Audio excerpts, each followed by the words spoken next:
Salut les abonnés! Aujourd'hui, dans un cadre de projet électronique, nous allons vous expliquer comment fonctionne une matrice LED. Et oui, aujourd'hui, on va voir la matrice LED, comment ça fonctionne et comment le mettre dans un circuit pour jouer à Pong. Alors, premièrement, la matrice LED, qu'est-ce que c'est?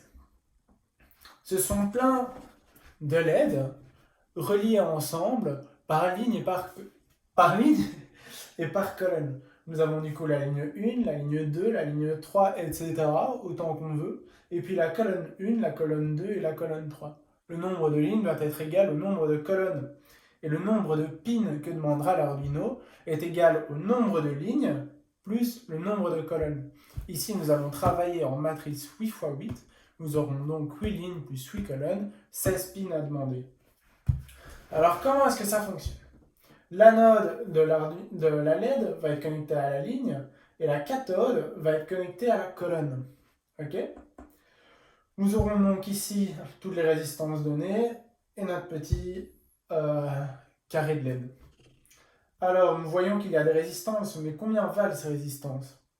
Ben, c'est simple, pour une seule LED, R égale U sur I, on prend une tension de 3 volts, parce que trop pourrait endommager l'Arduino, et un courant de 2 mA, nous arrivons à 150 ohms. J'ai parlé de 16 LED, 16 pins tout à l'heure. Nous allons simplifier le nombre de pins demandés par l'Arduino avec un circuit logique max 7219 qui va pouvoir tout mettre ensemble. Nous allons donc mettre toutes les résistances en une. Nous avons 64 LED fois la résistance d'une seule LED. Nous arrivons à environ 10 kΩ. Nous rajouterons aussi des capacités pour éviter le bruit, mais ce n'est pas forcément nécessaire. Comment ça fonctionne donc pour allumer une seule LED? Nous allons voir qu'en fait, une ligne va envoyer du courant et la colonne va envoyer du courant à travers l'Arduino. Okay? L'idée ici, c'est qu'il faut que le courant soit en état high à la ligne et low à la colonne. C'est simple, c'est une différence de potentiel. Le potentiel va du haut vers le bas. Okay? C'est comme ça qu'on peut retenir facilement.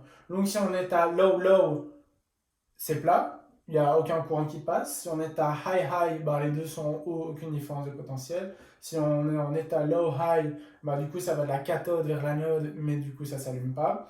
Et si on est à high-low, ça va enfin de l'anode vers la cathode, et ici on aura un courant qui passera entre les LED. Maintenant nous allons avoir un problème. Si je mets un high sur ma ligne ici et un low sur ma colonne là et ma colonne là, j'aurai ces deux LED qui seront allumées et toutes seront éteintes, c'est bien. Mais pour certaines figures géométriques, ça ne sera pas possible.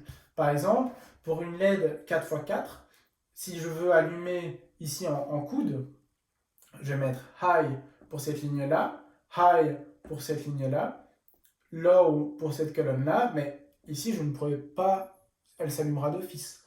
Donc, comment est-ce que je vais procéder? Je vais utiliser le principe de la persistance rétinienne, c'est-à-dire qu'en allumant et en éteignant très vite les LED, l'œil n'y verra que du feu et nous pourrons allumer, donner de l'animation à nos LED.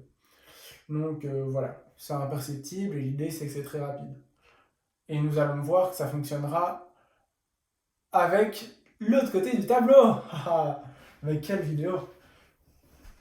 Voici un fonctionnement très grossier de l'Arduino avec les deux opérateurs, les deux puces, pardon, les deux Max 2719 ou 7219, je confonds tout le temps, je me suis trompé dans les deux, bref. 7219, je crois. Ouais, 7219, pardon. Du coup, l'Arduino est connecté à une première max et puis une deuxième max avec un principe de daisy chain, j'en parle après. La Max 7219 a 3 pins connectés à l'Arduino, ce qui remplace quand même les 16. Il y aura donc la pin DIN, la pin CS et la pin CLK. La pin DIN, elle va... non, je passe d'abord... En fait, il faut savoir que la matrice de LED fonctionne en bits.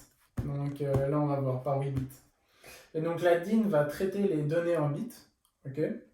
La CS va va entrer le chargement de données reçu par Arduino, et la CLK va donner, le clock va donner la vitesse de transmission de données, donc c'est lui qui va gérer si ça s'allume, ça s'éteint, etc. avec la persistance rétinienne. Mais tout ça sera le sujet de mon collègue Nicolas Samuelson, qui lui travaille sur les puces. J'ai parlé que c'était connecté en daisy chain. En fait, c'est simple. Ça permet de connecter plusieurs appareils en série ou par d'autres moyens. Simplement, le 16e bit d'un paquet envoyé au max sera donné à l'autre max. Donc 16 bits ici, j'en aurai 32. Les autres 16 bits iront au max. Bref. Alors, maintenant, comment fonctionne une LED de manière plus informatique, analogique? Je sais pas. Euh, Chaque élément du tableau de la LED est codé sur 8 bits. Est codé sur 8 bits. C'est 8 bits de ligne, 8 bits de colonne. Comment ça fonctionne informatiquement? Je vais avoir, enfin en code, je vais dire en fait si je veux allumer une LED, digital write, ma ligne est en high, digital write, ma colonne est en low, c'est ce dont je parlais ici, ok? Et si je veux l'éteindre, je change les états, low, high, low, low, ou tout ce que vous voulez. Maintenant, ça c'est pour allumer une seule LED, et c'est assez compliqué de le faire, il faut rajouter un délai aussi si on veut aller très vite. Mais c'est très compliqué de le faire bien.